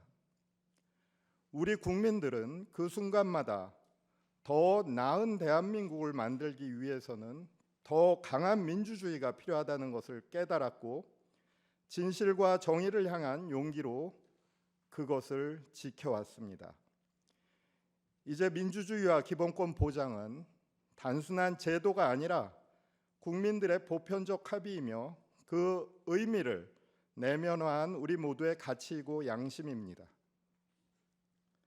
그리고 우리는 지금 다시 한번 중요한 선택의 기로에 서 있습니다. 현재 우리에게는 어떤 진실과 용기가 필요할까요? 제가 생각하는 우리에게 필요한 진실과 용기는 이런 것들입니다. 첫째, 있는 그대로의 사실을 직시해야 합니다. 민주주의를 위협하는 행위가 있을 때 우리는 그것을 있는 그대로 바라보고 판단해야 합니다. 진실을 외면하는 순간 무이성과 비합리가 지배하던 시대로 돌아갈 수밖에 없습니다. 이 사건 탄핵 심판 사건의 본질은 다음과 같은 질문을 담고 있습니다. 우리의 민주주의는 최고 권력자가 비상계엄과 군을 동원해서 권력 전체의 사유화를 노리는 행위를 허용하는가? 이 사건의 본질을 바꿔보려고 시도하는 세력들은 주장합니다. 이것은 여당과 야당 간의 권력 투쟁이다. 좌파와 우파의 대결이다. 극한의 투쟁을 벌인 야당을 응징하기 위한 불가피한 조치였을 뿐이다. 하지만 우리 헌법은 정치적 반대파를 제거하기 위해 비상계엄과 군을 동원하는 것을 어떠한 경우에도 허용하고 있지 않습니다. 어떤 거짓 명분과 허위 주장으로 분치를 한다고 해도 민주주의 헌법의 근간을 침해한 행위의 본질이 바뀔 수는 없습니다. 둘째, 우리는 민주주의를 파괴한 자들에게 반드시 책임을 물어야 합니다. 헌법을 보호하고 준수하겠다고 선서한 대통령이 날벼락 같은 비상계엄을 선포해 민주공화국을 해체하려고 했습니다. 언론, 출판, 집회, 결사의 자유를 모두 빼앗는 포고령을 발표했습니다. 군대를 실은 헬리콥터를 국회에 보냈고 계엄 해제 요구 결의 중인 국회의원들을 회의장 밖으로 끌어내라고 명령했습니다. 이런 행위를 한 피청구인에게 책임을 묻지 않을 수는 없습니다. 피청구인을 다시 권자로 돌려보낸다면 나와 우리 가족의 미래는 결코 안전할 수 없습니다. 책임을 묻는 것은 과거 행위에 대한 응보나 복수를 위한 것이 아닙니다. 그것은 우리 모두의 미래를 위한 일입니다. 셋째, 우리는 모두를 서로 신뢰해야 합니다. 불신과 분열은 우리를 가장 쉽게 무너뜨립니다. 우리는 역사 속에서 함께 나아갈 때 더 강해진다는 것을 배웠습니다. 우리를 갈라놓으려는 거짓 선동과 거짓말들을 이겨내고 민주주의를 지키기 위해 손을 잡아야 합니다. 같은 목표를 향해 가는 동료 시민으로서 우리는 다시 협력하고 연결되어야 합니다. 그리고 생각하고 행동해야 합니다. 우리들 자신이 직접 나서지 않는다면 그 어떤 권력도 우리의 자유를 대신 지켜주지 않습니다. 우리가 올바른 질문을 던지고 잘못된 것에 대해서 맞서며 행동할 때 민주주의는 회복될 수 있습니다. 이번 헌법적 위기 상황 속에서 우리가 지켜보아야 했던 가장 안타까운 장면은 경찰과 사법기관을 향해 폭력을 행사하는 일부 젊은이들의 모습이었습니다. 우리는 이들 젊은이들을 비난하는 것에 그쳐서는 안 될 것입니다. 우리 사회의 법과 제도, 현실과 관행이 우리 젊은이들의 꿈을 좌절하도록 만들지는 않았는지, 우리 사회가 그들에게 합당하고 공정한 희망을 나누어 주었던 것인지 돌아보아야 합니다. 민주주의는 단순한 법과 절차로 유지될 수는 없습니다. 구성원 모두가 그 공동체 속에서 희망과 신뢰를 찾을 수 있을 때 지속될 수 있습니다. 2025년 민주주의 위기 속에서 우리는 진지하게 고민해야 할 것입니다. 우리 국민들이 대한민국을 사랑하고 신뢰할 수 있도록 하기 위해서 영화의 제목처럼 한국이 싫어서 한국을 떠나가지 않도록 하기 위해서 우리는 과연 어떤 나라를 만들어야 할 것인가에 관하여서 말입니다. 결론입니다. 우리는 민주주의 헌법의 기초를 다시 세우기 위해 이 사건 탄핵 심판정에 모였습니다. 저희 국회 대리인단 모두는 확신합니다. 헌법재판소 재판부가 조만간 내려주실 판단은 우리의 민주주의를 더욱 강하게 만들 것입니다. 그리고 우리 국민들은 그 판단 속에서 희망을 발견하고 대한민국에 대한 신뢰를 일구어 나갈 수 있을 것입니다.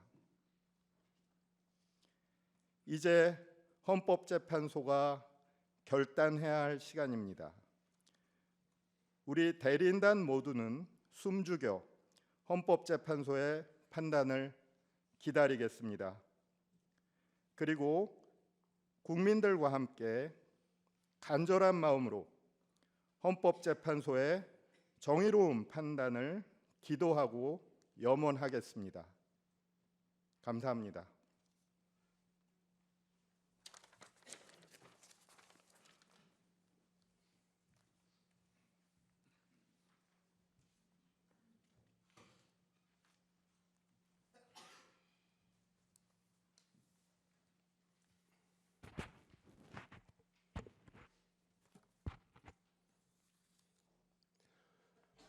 정구인 대리인 김희수 변호사입니다. 헌법재판소가 힘들고 어려운 여건 속에서 당사자 쌍방의 공평한 기회를 보장하고 법이 정한 절차와 헌법재판소가 확립한 선례에 따라 오늘 2회의 변론 준비 기일과 11회의 변론 기일을 진행해 주신 데 대해 먼저 경의를 표합니다. 이 기회를 통해 국회 소추 대리인단은 피청구인에 대한 파면 사유와 필요성을 충분하게 주장하고 소명 입증할 수 있었습니다. 감사합니다. 오늘 저는 신뢰와 헌법, 신뢰와 대통령에 관하여 말씀드리려고 합니다. 공자의 제자 자공이 스승에게 정치에서 무엇이 중요한지 물었습니다. 공자는 대답하였습니다. 식량을 풍족하게 하는 것, 군비를 넉넉히 하는 것, 백성들이 믿도록 하는 것이다. 자공이 다시 물었습니다. 어쩔 수 없이 한 가지를 버려야 한다면 어느 것을 먼저 버려야 합니까?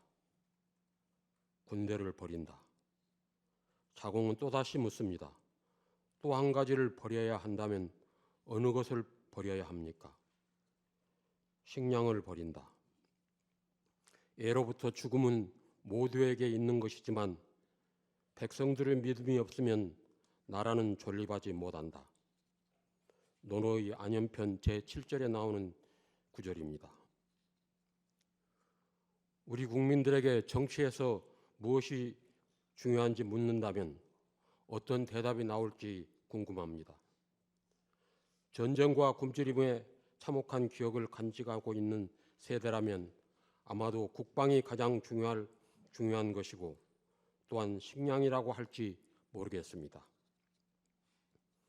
그런데 공자가 살았던 BC 5세기 춘추 시대의 말기는 그야말로 굶주림과 전쟁이 끊임없이 이어졌던 시대였습니다. 그 혼란의 시대에서 공자가 통찰한 정치의 근본은 백성의 믿음이 없으면 나라는 설 수 없다는 것이었습니다. 그 통찰은 오늘날의 시대에도 그대로 적용됩니다. 국민의 믿음, 신뢰가 없으면 나라가 설 수 없습니다. 어느 정권이나 실수와 잘못은 있기 마련입니다. 중요한 것은 잘못을 줄이려는 노력, 그리고 실정이 발생했을 때 이를 인정하고 원인을 분석하여 같은 잘못을 되풀이하지 않도록 노력하는 자세입니다. 그러한 태도가 국민의 공감을 불러일으킬 때 신뢰는 유지될 수 있을 것입니다. 피청구인은 실패와 실정을 인정하지 않았습니다. 인정하지 않았으므로 사과도 없었습니다. 모든 잘못을 야당과 전 정권에 대한 책임 전가로 일관하였습니다. 어느덧 피청구인의 주변에서는 아집, 불통, 경로란 말들이 흘러나왔습니다. 특히 그의 인사권 행사는 최악이었습니다. 인권을 보호해야 할 기관에 인권을 가장 무시하는 인물을 임명하였고, 청렴과 국민 권익을 보호해야 할 기관에는 권력을 남용하는 인물을, 권력을 감시해야 할 기관에는 권력에 아부하는 인사를 거리낌 없이 임명하였습니다. 배우자에 대한 의혹은 피청구인이 가장 큰 리스크였다고 할 수 있습니다. 국정에 밀착해 적극 개입한다는 말들이 정권 초부터 지속적으로 나오고 있었습니다. 주가 조작, 명품백 수수 혐의 등에 대해 야당이 제출한 특별검사 법안에 대통령은 거부권을 고집스럽게 행사하였습니다. 차상병 특검법 등 다른 법안들에 대해서도 마찬가지였습니다. 피청구인도 국민으로부터 신뢰와 존경을 얻고 싶었을 것입니다. 그가 자신의 위기를 벗어나기 위해 사용한 것은 국가 긴급권과 국군 통수권이었습니다. 비상계엄이라는 극단적인 수단으로 자신의 정치적 반대자를 척결, 곧 없애버리고자 하였습니다. 주권자를 보호하는 데 사용해야 할 헌법상의 권력을 주권자를 공격하는 도구로 사용했습니다. 그의 비상계엄은 헌법에 명시적으로 규정된 요건과 절차에 전혀 맞지 않았고, 국회의 계엄 해제 의결을 폭력을 써서 저지하려 했으나 노렸던 반전은 일어나지 않았습니다. 계엄 실행 과정이 실패로 돌아가자 피청구인은 심지어 자신의 명령을 수행한 부하들에게조차 신의를 다하지 않았습니다. 자신의 책임을 모면하기 위해 부하들에게 모든 죄책을 떠넘기며 그들의 충성심을 배반하였습니다. 이러한 피청구인이 국민으로부터 신뢰와 존경을 얻으려 했다면 참으로 아이러니한 일입니다. 대통령은 국정 최고 책임자로서 최고의 권력자입니다.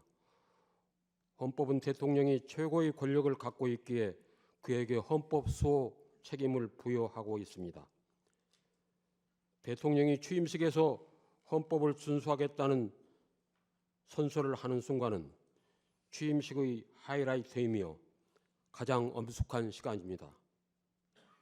헌법을 수호하고 준수하겠다는 것은 국민들과 대통령과의 약속이므로 그 약속을 지키는 것이야말로 국민들로부터 신뢰를 받는 절대적 조건입니다. 피청구인이 위반한 헌법 규정과 원칙들은 민주주의 체제를 지키는 가장 중요한 것입니다. 그러므로 피청구인은 대통령으로서 헌법 수호의 책임을 다하지 못했다는 정도에 그치는 것이 아니라 적극적으로 헌법을 파괴하는 행위로까지 나아간 것입니다. 국민들이 부여한 신뢰를 최악의 방법으로 배신함으로써 민주공화국에 대한 반역 행위를 저지른 것입니다. 공자는 정치에 대한 신뢰가 없으면 나라가 존립하지 못한다고 강조하였습니다. 공자가 말한 정치에 대한 신뢰를 오늘날의 언어로 바꾸어 말한다면 헌법에 대한 신뢰, 민주주의에 대한 신뢰라고 말할 수 있습니다. 민주주의가 보호하는 것들은 특별한 것들이 아닙니다. 상식적이고 평범한 것들입니다. 민주공화국, 인간으로서의 존엄과 가치, 법 앞의 평등, 양심의 자유, 언론 출판의 자유, 집회 결사의 자유, 학문과 예술의 자유, 보통 평등 직접 비밀 선거의 원칙 같은 것들입니다. 헌법에는 민주주의가 보호하는 이런 원칙들, 평범하지만 소중한 권리들이 적혀 있습니다. 이들은 우리 일상에서 상식적이고 평범한 것들이지만 결코 당연한 것은 아니었습니다. 이 평범한 민주주의 가치를 지키기 위해서 많은 사람들이 목숨을 걸어야 했고 피를 흘려야 했습니다. 자신의 삶을 걸고 싸워온 이 가치는 그대로 미래로 이어져 가야 합니다. 역사는 우리에게 경고합니다. 민주주의는 스스로 지키지 않을 때 왜곡되고 훼손되며 결국 무너지고 맙니다. 우리의 평범하고도 소중한 일상을 지키기 위해서 우리는 민주주의자, 곧 깨어있는 민주 시민이 되어야 합니다. 작년 12월 3일 피청구인은 비상계엄을 선포함으로써 이 모든 원칙과 권리들을 무너뜨리려고 했습니다. 평화로운 일상이 습격당한 그 순간에 우리는 민주공화국 최고의 권력이 오히려 민주주의와 헌법의 가장 큰 적이 될 수 있음을 확인할 수 있었습니다. 야당을 괴물로 민주주의 적이라고 규정한 피청구인이 스스로가 괴물이고 민주주의 적이라는 정체를 드러내는 것이었습니다. 피청구인 행위는 단지 자신에 대한 신뢰를 추락시킨 것만이 아닙니다. 그것은 민주주의와 헌법 그리고 국민들의 평화로운 일상에 대한 신뢰 모두를 흔들어 놓았습니다. 이제 공동체의 상식과 보편적인 원칙 그리고 정치와 헌법에 대한 신뢰를 회복해야 합니다. 이는 어느 정파를 지지하거나 반대해서가 아닙니다. 오로지 대한민국이라는 민주주의 공동체를 위해서입니다. 헌법이 무너진 현실 속에서 시민들이 헌법전을 찾아 읽고 필사까지 하고 있다고 합니다. 헌법조문을 읽고 필사하며 슬픔과 좌절감을 느끼는 경우도 있지 않을까 걱정스럽기도 합니다. 하지만 지금이야말로 시민들이 민주주의와 헌법을 그 합당한 깊이에서 제대로 이해할 수 있는 축복의 시간이 될 수 있습니다. 대한민국 미래의 희망을 볼 수 있기 때문입니다. 헌법의 작동을 이해하는 시민들이 많아질수록 우리의 평화롭고 아름다운 일상이 유린되는 일은 생기지 않을 것입니다. 존경하는 재판관님, 오늘 우리가 이 자리에 모인 이유는 바로 민주주의와 대한민국의 가치를 침해한 권력자에 대한 탄핵 심판을 위해서입니다. 그에 대한 검증은 끝났습니다. 사람에게 충성하지 않는, 하지만 충성만을 받고자 했던 인물, 상식을 뛰어넘는 언동으로 일방통행만을 일삼았던 인물, 손에 왕자를 새기고 나타난 인물, 대규모 군사 퍼레이드를 즐기며 역대 독재자 대통령들을 찬양한 인물, 헌법을 준수하거나 소화하기는커녕 파괴한 인물, 그가 대통령이 된 후 부끄러움은 온전히 국민의 몫이 되었습니다. 본 대리인은 감히 말씀드립니다. 지금 우리는 대한민국 민주 헌정사에 있어서 최대의 고비인 지점을 지나가고 있습니다. 이 재판은 민주주의와 헌법을 지키는 재판이며 대한민국의 존립을 지키는 재판이 될 것입니다. 우리는 민주주의의 가치를 믿으며 그 가치를 수호하고자 합니다. 오늘 우리는 모두 민주주의자입니다. 부디 피청구인 대통령 윤석열을 파면하여 주십시오. 감사합니다.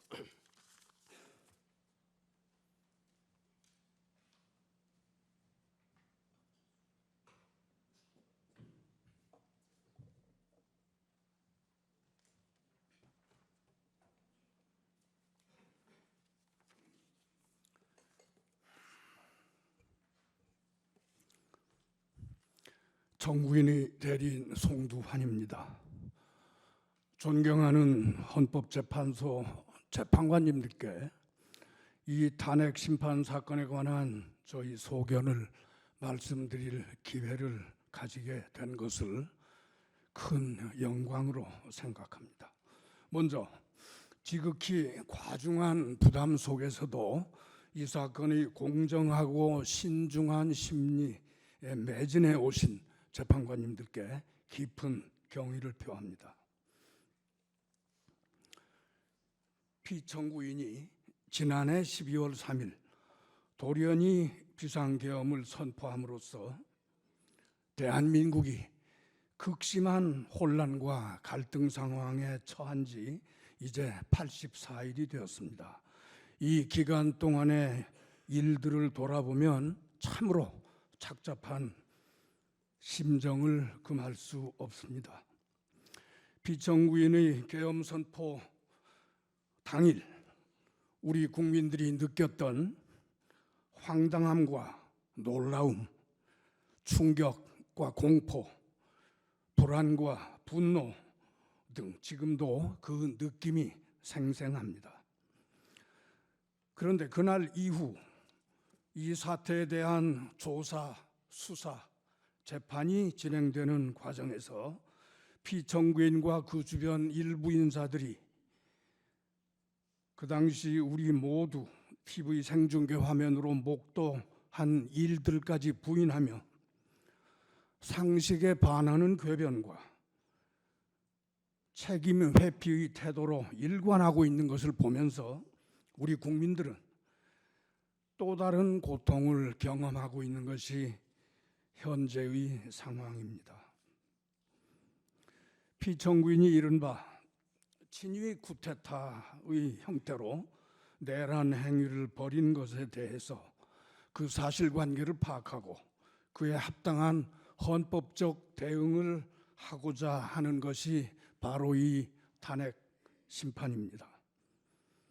그런데 피청구인의 일련의 내란 행위, 그 사실관계와 성격은 기실 매우 단순하고 매우 명확합니다.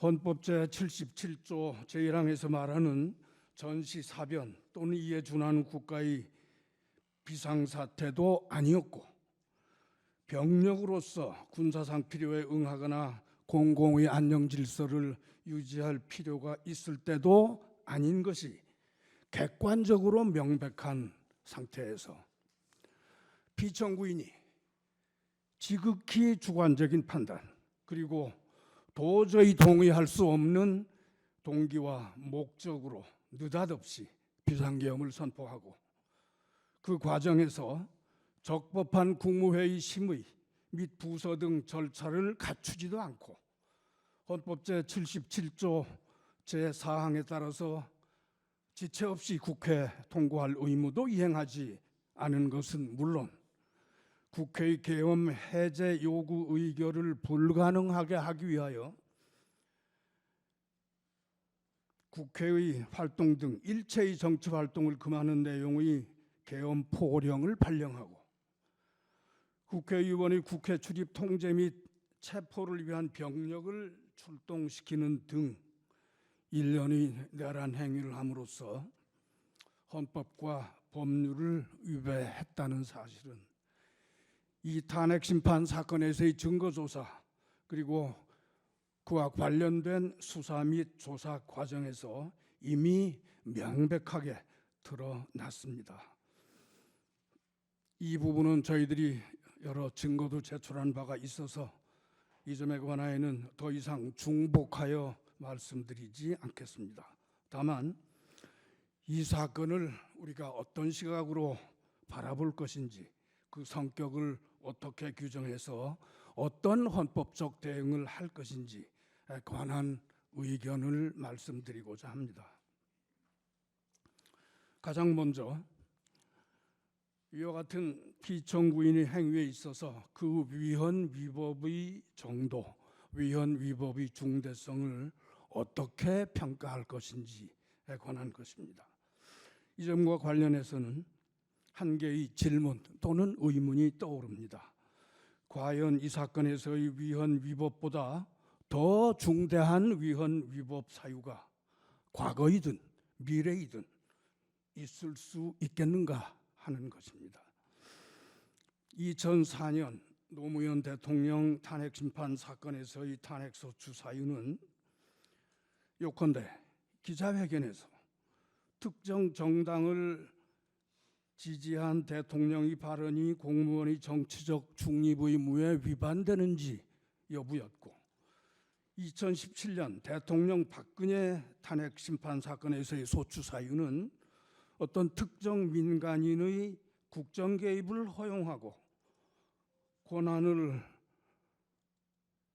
남용한 행위가 대통령의 공익 실현 의무에 위배되는지 여부가 그 핵심이었습니다. 그에 비해서 이 사건의 소추 사유는 위헌 위법한 계엄령 선포, 그리고 그 전후에 걸친 국회 선관위 침탈, 다수의 정치인, 법조인 등 체포, 구금, 시도 등 내란 행위에 관한 것입니다. 우리 형사법의 전 체계 내에서 가장 중한 법정형이 규정된 범죄가 내란죄라는 점을 굳이 상기하지 않더라도 헌법 법률 위반의 중대성 면에서 이 사건에 있어서의 위헌 위법성보다 더 무겁다고 평가할 사유는 과거에도 또 미래에도 있을 것이라고 상상하기가 어렵습니다. 나아가 대통령의 국법상 지위가 어떠한지 잠시 생각해 보겠습니다. 대통령은 국정의 최고 책임자, 헌법의 수호자이면서 국군 통수권자입니다. 이는 헌법 제 66조 및 74조에서 명시하고 있습니다. 따라서 대통령은 이와 같은 엄중한 책무를 수행할 확고한 의사와 능력 그리고 자격을 갖추고 있을 것이 요구됩니다. 그리고 대통령의 어떤 공적인 행위에 대한 평가는 당연히 이러한 국법상 지위와 성격에 비추어서 행해져야 할 것입니다. 그러한 관점에서 이 사건의 경우를 살펴보고자 합니다. 돌아보면 피청구인이 당초에 비상계엄을 선포할 때의 대국민 담화 내용부터 납득하기 어렵고 실은 매우 괴이적었습니다. 그 담화 내용을 보면 국회의 탄핵 남발 그리고 예산 삭감 등으로 국정 운용이 매우 어렵다라고 하는 설명을 하더니 그 어떤 다른 사정의 설명이나 주장도 없이 갑자기 종북 반국가 세력을 일거에 척결하기 위해서 계엄을 선포한다라고 선언을 했습니다.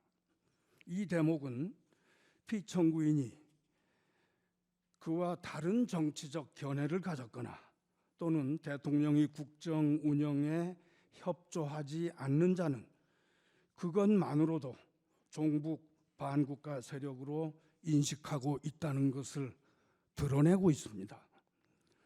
한편 피청구인이 말하는 국정 운영의 어려움이라는 사정이 있다면 대통령으로서는 여야의 대립, 갈등, 국회와 정부의 불통 등이 그 원인인지를 살펴본 다음 무엇보다 먼저 국회 또는 여야당 정치 지도자들과의 대면, 대화, 설득, 협상 등 노력을 시도하는 것이 필요할 것입니다.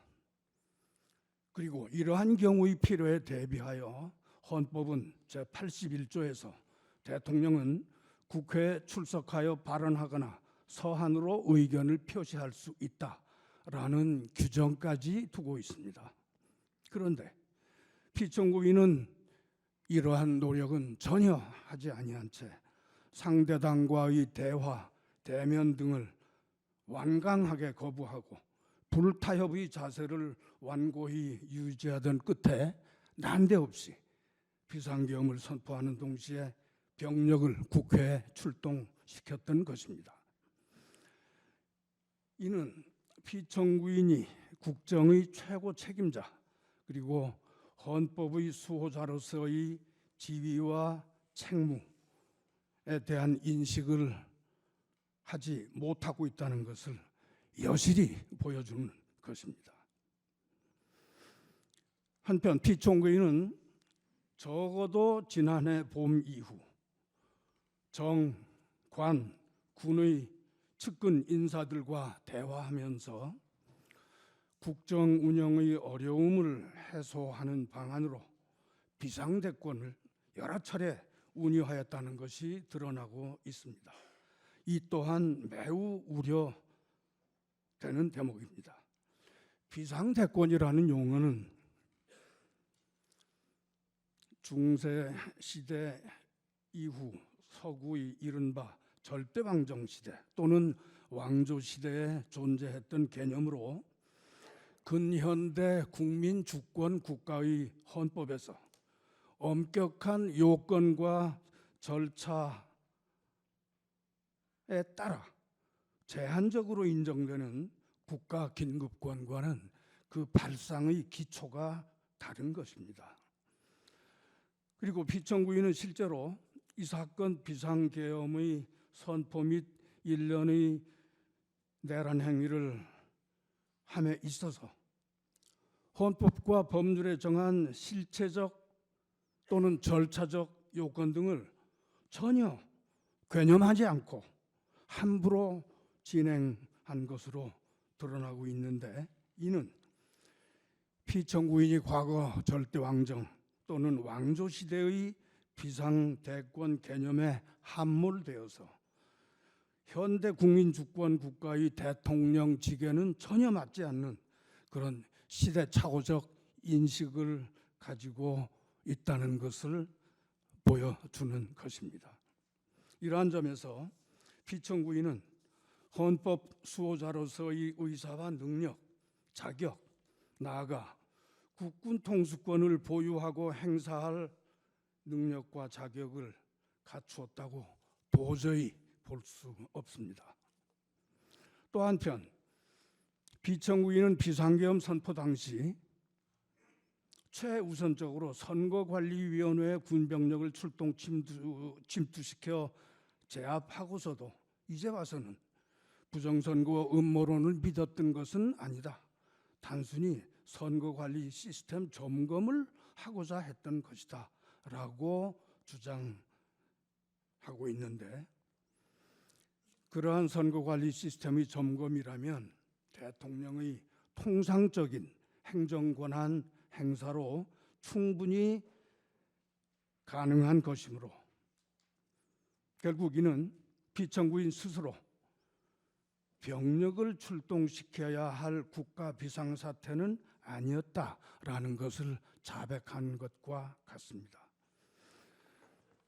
이 밖에 피청구인은 억지 주장과 궤변으로밖에 볼 수 없는 여러 가지 주장을 하였는데 이를 전부 매거하기가 어려울 정도입니다.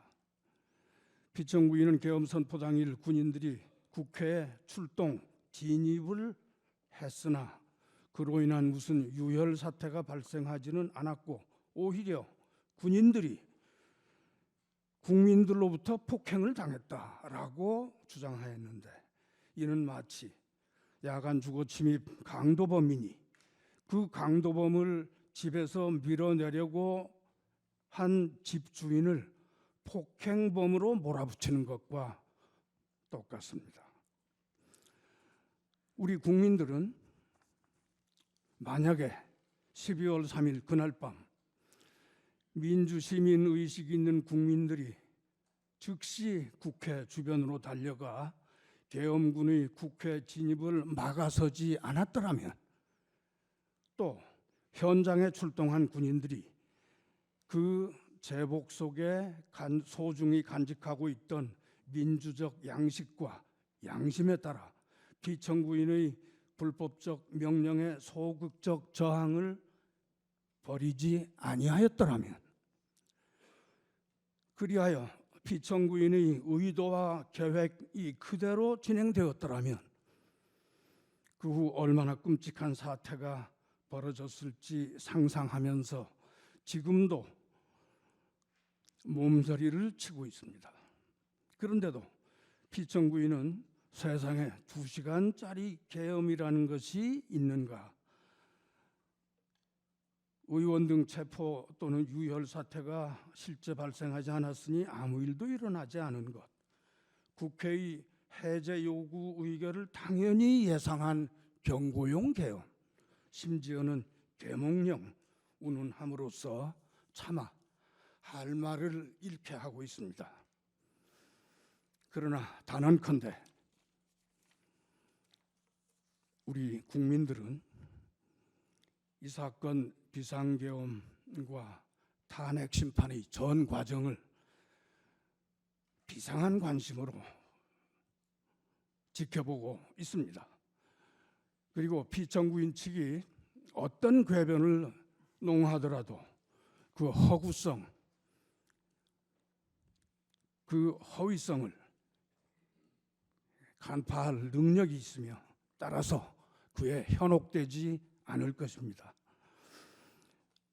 피청구인이 국민 대다수의 바로 눈앞에서 위법한 만행을 펼쳐 보이고서 그 후에 억지 변명과 궤변으로 잘못을 덮을 수 있다고 생각한다면 그것은 우리 국민들의 의식 수준과 판단 능력을 얕잡아보는 오만함일 뿐입니다.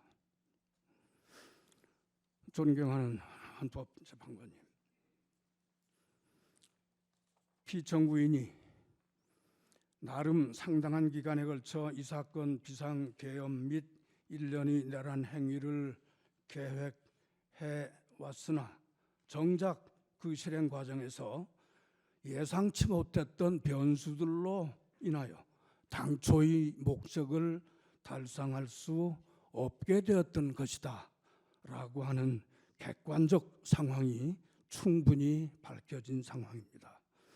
그런데도 피청구인은 그에 대해서 당당하게 과오를 시인하고 책임지는 자세를 보이기는커녕 억지 변명과 궤변, 책임 회피, 그리고 피해자 코스프레 등으로 일부 지지층을 향한 선동을 계속하고 있습니다.